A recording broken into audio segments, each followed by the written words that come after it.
Welcome back to my channel. ఈరోజు మనము exercise 1Bలో గురించి చెక్ చేసుకుంటున్నాం కదండి. రోమన్ నెంబర్ 2లో 4 ప్రాబ్లమ్స్ వరకు అయిపోయాయి. ఇది problem number 5. Let f is mapping from R to R, G is mapping from R to R, defined by f of x ఏమి ఇచ్చారండి 2x minus 3. Next g of x is equal x cube plus 5. మనం ఏం కనుక్కోమంటున్నారు? f circle whole inverse of X కనుక్కోమంటున్నారు. ఇప్పుడు first ఏం చేయాలి? F circle G of X అనేది మనం కనుక్కోవాలి. ఇప్పుడు సర్కిల్ని రిమూవ్ చేస్తున్నాను అంటే జీ ఆఫ్ ఎక్స్. ఇప్పుడు జీ ఆఫ్ ఎక్స్ అంటే ఎంత అండి? X cube plus 5. ఇదే ఫార్ములా లాగా ఉంది ఎఫ్ ఆఫ్ ఎక్స్ లాగా, అంటే ఎక్స్ ప్లేస్లో ఈ వాల్యూని సబ్స్టిట్యూట్ చేయాలి. అంటే 2 into x cube plus 5. ఇక్కడ -3 ఉంది కాబట్టి -3. 2 into x cube 2x cube plus 2 into 5 10 minus 3, that implies 2x cube plus 7 అవుతుందండి. 10 minus 3 అంటే 7. ఇప్పుడు ఇదేంటి మనకి? f of x is equal to ఎంత అవుతుంది? 2x cube plus 7. f of x అంటే ఎంత? y. మనకి y is equal 2x cube plus 7. ఇప్పుడు మనం x ఒకటే కావాలి కాబట్టి 7 అనేది అటు వస్తే ఏమవుతుంది? y minus 7 డివైడెడ్ బై లో 2 కూడా ఇటు వచ్చేస్తుంది అంటే x cube. That implies x is equal ఏమవుతుంది? y minus 7/2 1/3నే కదా. థర్డ్ రూట్ ఆఫ్ ఇదన్నా రాయొచ్చు, లేకపోతే ఈ విధంగా అయినా రాయొచ్చు కదా. ఇది ఈక్వేషన్ నెంబర్ 1 అవుతుంది. ఒకసారి అండి ఏం చేసాము? మనం ఎఫ్ సర్కిల్ జీ అనుకుంటున్నాం. స్క్వేర్ సర్కిల్ని రిమూవ్ చేశాను, జీ ఆఫ్ ఎక్స్ రాసుకున్నాను, వాల్యూస్ని సబ్స్టిట్యూట్ చేశాను. ఇప్పుడు ఎఫ్ ఆఫ్ ఎక్స్ అంటే ఇదే కదండి, ఇది వై అవుతుంది కదా. ఇప్పుడు మనకు ఎక్సే కావాలి కాబట్టి y minus 7 ఇటు పంపిస్తున్నాను. డివైడెడ్ బైలో ఈ 2 అనేది ఇంటర్లో ఉంది కాబట్టి డివైడెడ్ బైలోకి వచ్చింది. ఈ క్యూబ్ అటు పంపిస్తే 1/3 అవుతుంది. ఈక్వేషన్ నెంబర్ 1 ఇది. ఇప్పుడు next F circle G of X is equal to ఏంటండి? వైఏ కదా మనం అనుకునేది, వై అనుకుంటున్నాం. ఇప్పుడు మనకు ఓన్లీ ఎక్స్ కావాలి కాబట్టి ఎక్స్ ఈజ్ ఈక్వల్, ఇది ఎక్స్ ఈజ్ ఈక్వల్ టు ఇది అటు వెళ్తే ఏమవుతుందండి? ఇన్వర్స్ అవుతుంది. F inverse of y. ఇది equation number 2.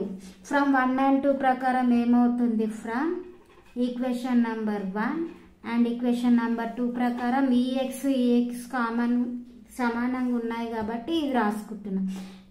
F circle of G whole inverse of y is equal y minus 7/2 1/3. ఇప్పుడు మనం ఇది y ఫామ్లో ఉంది కాబట్టి దీన్ని x ఫామ్లోకి రాస్తున్నాను. అంటే F circle of G whole inverse of X is equal to x minus 7/2 to the power of 1/3. ఒక్కసారి ఏం చేసామండి? మనం ఎఫ్ ఆఫ్ ఎక్స్ ఇచ్చారు, జీ ఆఫ్ ఎక్స్ ఇచ్చారు, F circle of whole inverse కనుక్కోమంటున్నారు కాబట్టి ఫస్ట్ మనం ఎఫ్ సర్కిల్ ఆఫ్ జీ కనుక్కుంటున్నాం. జీ ఆఫ్ ఎక్స్ అంటే ఎంత? X cube plus 5. దీనిలో ఎఫ్ ఆఫ్ ఎక్స్ వాల్యూ లాగా ఉంది కాబట్టి ఎక్స్ ప్లేస్లో ఈ వాల్యూని సబ్స్టిట్యూట్ చేస్తే ఈ వాల్యూ వస్తుంది. ఈ ఎఫ్ ఆఫ్ ఎక్స్ అంటే ఏంటండి? మనకు వైఏ కదా. ఇప్పుడు ఎక్స్ ఒక్కదాన్ని అటు ఉంచడం కోసం నేను 7 అటు పంపిస్తే మైనస్ అవుతుంది. ఇది ఇంటర్లో ఉంది కాబట్టి డివైడెడ్ బై అవుతుంది. ఇప్పుడు ఎక్స్ ఒక్కటే ఉండాలి కాబట్టి ఈ 3 అటు పంపిస్తే 1/3 అవుతుంది. ఇది ఈక్వేషన్ నెంబర్ 1 అనుకుంటున్నా. ఇప్పుడు F circle of G is equal వైఏ కదండి. ఇప్పుడు ఎక్స్ ఒక్కదాన్ని అటు ఉంచేసి వై నటు ఎఫ్ సర్కిల్ జీ నటు పంపిస్తే ఇన్వర్స్ అవుతుంది. ఫ్రమ్ ఈక్వేషన్ 1 and 2 ప్రకారం ఏమవుతుంది? ఎక్స్ సమానంగా ఉన్నాయి కాబట్టి F circle of G whole inverse of Y is equal to ఇది అవుతుంది. ఈ వై ప్లేస్లో మనం ఎక్స్ని పెట్టుకోవాలి కాబట్టి ఎక్స్ సబ్స్టిట్యూట్ చేశానండి. f of x is equal to x square, g of x is equal to 2x. Then solve the equation. f circle of x is equal g circle of f అని మనం చూపించమంటున్నారు. మనకి ఏమి ఇచ్చారండి? f of x is equal x square, g of x is equal to ఎంత? 2 to the power x ఇచ్చారు. మనం first ఈ రెండు సమానమని చూపించమంటున్నారు. ఫస్ట్ దాన్ని తీసుకుని f circle of g of x is equal f of g of x. ఇప్పుడు g of x అంటే ఎంత అండి? 2 to the power of x. ఇప్పుడు f of x లాగా ఉంది కాబట్టి 2 to the power of x holes x square కాబట్టి square. ఇది ఏ విధంగా ఉందండి? a to the power of m whole inverse లాగా ఉంది కాబట్టి a to the power of mn అవుతుంది. దట్ ఇంప్లైస్ 2 into 2x కదా. ఏం చేసామంటే ఎఫ్ సర్కిల్ ఆఫ్ ఎక్స్. ఇప్పుడు సర్కిల్ని రిమూవ్ చేయడం కోసం బ్రాకెట్స్ని యూజ్ చేస్తున్నాను. g ఆఫ్ ఎక్స్ అంటే ఎంత 2 to the power of x.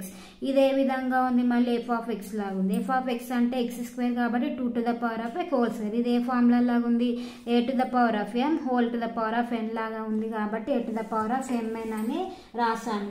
ఇది ఈక్వేషన్ నెంబర్ 1 అనుకుంటున్నాను. నెక్స్ట్ ఏమన్నారండి, g circle of X is equal g of F of X. ఇప్పుడు ఎఫ్ ఆఫ్ ఎక్స్ అంటే ఎంత అండి, ఎక్స్ స్క్వేర్. ఇప్పుడు ఇది ఏ విధంగా ఉంది, g ఆఫ్ ఎక్స్ లాగా ఉంది కాబట్టి ఇది ఏమవుతుంది 2 to the power of x square అవుతుంది.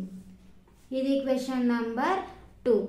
ఇప్పుడు ఒక్కసారి మనము ఏమి ఇచ్చారండి, రెండు ఈక్వల్ అంటున్నారు కాబట్టి F circle of g of X is equal g circle of F X. ఇప్పుడు ఏం చేస్తున్నాము, 2 into 2x 2 to the power of x square. ఒక్కసారి మనం చూసుకుంటే భూములు సమానం అయితే ఘాతాంకాలను మనం ఏం చేయాలండి, ఈక్వల్ చేయాలి. Bases are equal, powers are equal. అందుకోసమే 2x ఇవి రెండు సమానంగా ఉన్నాయి కాబట్టి 2x is equal X square అని రాస్తున్నాను. ఇప్పుడు ఈ ఎక్స్ స్క్వేర్ని తీసుకొస్తే ఏమవుతుందండి, X square minus 2x is equal to ఎంత, 0 అవుతుంది. ఇప్పుడు దీనిలో రెండిట్లో నుండి మనం ఎక్స్ కామన్ తీయొచ్చు కదండి, అందుకోసమే ఎక్స్ కామన్ తీస్తే X minus 2 that is equal 0. ఇప్పుడు ఈ రెండిట్లో నుంచి X is equal 0, X minus 2 is equal 0 అంటే ఎక్స్ ఈజ్ ఈక్వల్ 0 అవుతుంది, ఎక్స్ ఈజ్ ఈక్వల్ 2 అవుతుంది. మళ్ళీ ఒక్కసారి అండి, F of X is equal to X square, g of X is equal to ఏమి ఇచ్చారు 2x. మనం ఫస్ట్ ఈ వాల్యూని కనుక్కుంటున్నాం. ఎఫ్ ఆఫ్ సర్కిల్ రిమూవ్ చేశాను కాబట్టి g ఆఫ్ ఎక్స్ అవుతుంది. g ఆఫ్ ఎక్స్ అంటే ఏంటండి 2x. ఇప్పుడు మనము ఇది ఏ ఫార్ములా లాగా ఉంది, ఎఫ్ ఆఫ్ ఎక్స్ లాగా ఉంది కాబట్టి 2 into x స్క్వేర్ కాబట్టి ఇవి రెండు సమానంగా ఉంటే ఈ ఫార్ములాలో సబ్స్టిట్యూట్ చేసాము. నెక్స్ట్ అదేవిధంగా RHSది తీసుకున్నాం. అప్పుడు ఒక వాల్యూ వచ్చి ఈ రెండు సమానం చేస్తున్నాం. సమానం చేస్తే ఈ రెండు ఈక్వల్ ఉన్నాయి కాబట్టి భూములు సమానం కాబట్టి పైన పవర్స్ని ఈక్వల్ చేసాం. ఇప్పుడు ఈ 2xని పంపిస్తే మైనస్ 2x ఈజ్ ఈక్వల్ 0 అవుతుంది. దీంట్లో నుంచి x కామన్ తీస్తే x is equal 0, x minus 2 is equal అంటే x ఈజ్ ఈక్వల్ 2 అవుతుంది. Please subscribe my channel. Thank you all.